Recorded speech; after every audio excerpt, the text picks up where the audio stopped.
পৃথিবী এখন তৃতীয় বিশ্বযুদ্ধের দ্বার প্রান্তে। গাজা ইস্যুতে সারা পৃথিবী চিন্তিত। ইসরায়েল বেঁচে থাকলে যেন সারা পৃথিবী শান্তিতে থাকতে পারবে না। জানিয়ে দেব হাতে থাকা সর্বশেষ আপডেট আন্তর্জাতিক সংবাদ। প্রথমেই সংবাদ শিরোনাম। এবার সাইপ্রাসে হামলার হুমকি। এরপর জানিয়ে দিব লেবাননের সর্বাত্মক হামলার প্রস্তুতি ইসরায়েলের, হিজবুল্লাহর পাল্টা হুঙ্কার। এদিকে ন্যাটো পৃথিবীকে তৃতীয় বিশ্বযুদ্ধের দিকে ঠেলে দিচ্ছে বলেছেন ফ্রান্সের প্যাট্রিয়টস পার্টির মহাসচিব। এরপর জানিয়ে দিব ক্ষমতায় টিকে থাকতে ইউরোপে আরও রক্তপাত চান বাইডেন, বলেছেন রাশিয়া। আরও জানিয়ে দিব প্রশান্ত মহাসাগরে সামরিক মহড়া রাশিয়ার। সর্বশেষ জানিয়ে দেব উত্তর কোরিয়া সফর শেষে ভিয়েতনামে পুতিন। এতক্ষণ শুনছিলেন সংবাদ শিরোনাম, এবারে বিস্তারিত। তবে অনুরোধ থাকবে ভিডিওটিতে একটি লাইক করবেন এবং কমেন্ট করে জানিয়ে দিবেন কোন জেলা থেকে আপনি আমাদের এই ভিডিওটি দেখছেন। এবার সাইপ্রাসে হামলার হুমকি। লেবাননের সর্বাত্মক হামলার জন্য ইসরায়েলের প্রস্তুতির মধ্যে নতুন করে হিজবুল্লাহর কাছ থেকে হুমকি এলো। সশস্ত্র গোষ্ঠীটি এবার ইসরায়েলকে তছনছ করা ছাড়াও সাইপ্রাস আক্রমণ করার হুঁশিয়ারি দিয়েছে। বুধবার 19 জুন টেলিভিশনে দেওয়া ভাষণে Hezbollah secretary general Hassan Nasrallah দৃঢ়চিত্তে এ ধরনের কথা বলেন।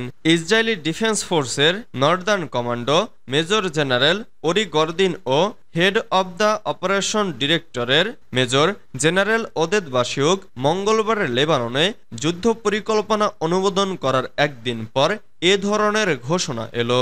সাম্প্রতিক সপ্তাহগুলোতে লেবানন থেকে প্রায় ইসরায়েলের দিকে রকেট বা মিসাইল ছুটে আসছে। কিছুদিন আগে লেবাননের সশস্ত্র গোষ্ঠী হিজবুল্লাহর একজন শীর্ষ নেতা ইসরায়েলি হামলায় নিহত হয়। এরপর 200টির বেশি রকেট ছোড়ে লেবাননে সর্বাত্মক হামলার প্রস্তুতি ইসরায়েলের, হিজবুল্লাহর পাল্টা হুঙ্কার। লেবাননে সশস্ত্র সংগঠন হিজবুল্লাহর বিরুদ্ধে সর্বাত্মক যুদ্ধের প্রস্তুতি নিয়েছে ইসরায়েল। এ সংক্রান্ত পরিকল্পনা অনুমোদন করেছে দেশটির সামরিক বাহিনী। ইসরায়েলের বেসামরিক ও সামরিক কর্মকর্তারা এ হুঁশিয়ারি দিয়েছেন। হিজবুল্লাহ পাল্টা হুঁশিয়ারি দিয়েছে।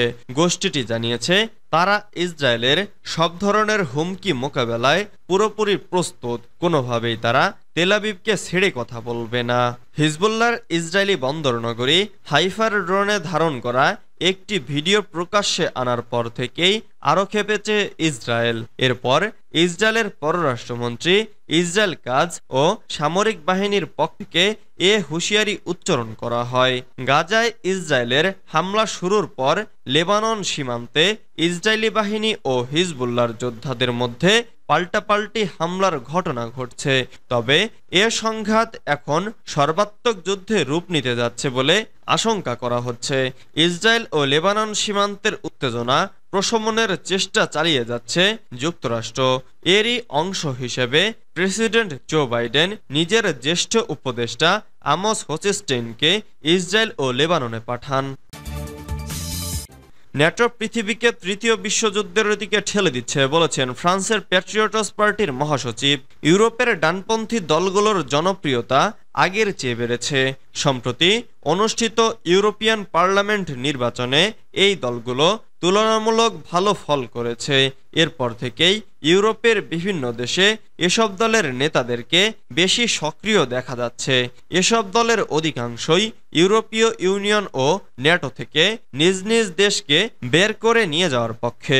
পার্স টুডে জানিয়েছে ফ্রান্সের দ্য প্যাট্রিয়টস পার্টির নেতা ফ্লোরিয়ান ফিলিপট উত্তর আটলান্টিক নিরাপত্তা জোট এবং ইউরোপীয় ইউনিয়ন থেকে বেরিয়ে যাওয়ার জন্য ফরাসি সরকারের প্রতি আহ্বান জানিয়েছেন। তিনি আরও বলেছেন ফ্রান্স অস্তিত্ব হারানোর ঝুঁকিতে রয়েছে। কাজেই জনগণ নিজেরা জেগে না উঠলে নিষ্ঠুর এবং বেদনাদায়ক পরিণতি ভোগ করতে হবে। সামাজিক যোগাযোগ মাধ্যম ফেসবুকে নিজের ব্যক্তিগত পেজে ফরাসি জনগণের উদ্দেশ্যে দেয়া এক বার্তায় তিনি লিখেছেন, আসুন আমরা ফরাসি রাজনীতি এবং প্রেসিডেন্ট ইমানুয়েল ম্যাক্রোর সার্কাসের কথা ভুলে গিয়ে বাস্তব পরিস্থিতির দিকে তাকাই। ন্যাটো নেতাদের বক্তব্য থেকে বোঝা যাচ্ছে তারা পৃথিবীকে তৃতীয় বিশ্বযুদ্ধের দিকে ঠেলে দিচ্ছেন।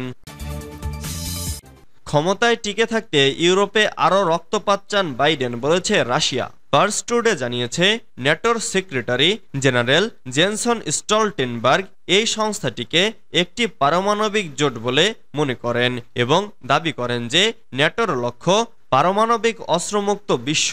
তিনি দাবি করেছেন যে দুনিয়ায় রাশিয়া, চীন ও উত্তর কোরিয়ার পরমাণু অস্ত্র রয়েছে ও ন্যাটোর নেই, সেই দুনিয়া বেশি বিপজ্জনক। ন্যাটোর মহাসচিব বলেছেন, মার্কিন যুক্তরাষ্ট্র ও তার ইউরোপীয় মিত্ররা বর্তমানে তাদের পরমাণু অস্ত্র সম্ভারের আধুনিকায়ন করেছে।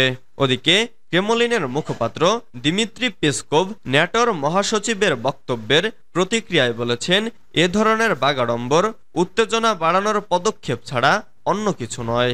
রাশিয়ার পররাষ্ট্র মন্ত্রণালয়ের মুখপাত্র মারিয়া জাখারোভাও ইউক্রেনে অস্ত্র পাঠানো বাধ্যতামূলক করা সংক্রান্ত ন্যাটোর সদস্য দেশগুলোর পরিকল্পনার বিষয়ে ইউরোপকে হুঁশিয়ারি দিয়েছেন। তিনি বলেছেন, ইউরোপের বোঝা উচিত যে ওয়াশিংটন ন্যাটোর পতাকা ব্যবহার করে তাদেরকে রাশিয়ার সাথে সরাসরি সংঘাতে জড়াচ্ছে। প্রশান্ত মহাসাগরে সামরিক মহড়া রাশিয়ার। প্রশান্ত মহাসাগরে সামরিক শক্তিমত্তা দেখাচ্ছে রাশিয়ার নৌবাহিনী। বুধবার 19 জুন পারমাণবিক সাবমেরিন থেকে মিসাইল ছুড়ে চালানো হয় পরীক্ষা। খবর বার্তা সংস্থা রয়টার্সের। রুশ নৌবাহিনীর প্রশান্ত মহাসাগরীয় বহর অংশ নিয়েছে ওই মহড়ায়। 40টি জাহাজ ও নৌযান, 20টি নেভাল এয়ারক্রাফট ও হেলিকপ্টার অংশ নিয়েছে এই সামরিক প্রদর্শনীতে। আছে দূরপাল্লার অ্যান্টি সাবমেরিন এয়ারক্রাফট, তল্লাশি ও উদ্ধারকারী হেলিকপ্টার। 18 জন শুরু হওয়া মহড়া চলবে 28 জুন পর্যন্ত। ফায়ারিং এলাকাটি বেসামরিক জাহাজ ও বিমান চলাচলের জন্য আগাম বন্ধ করে দেওয়া হয়েছে।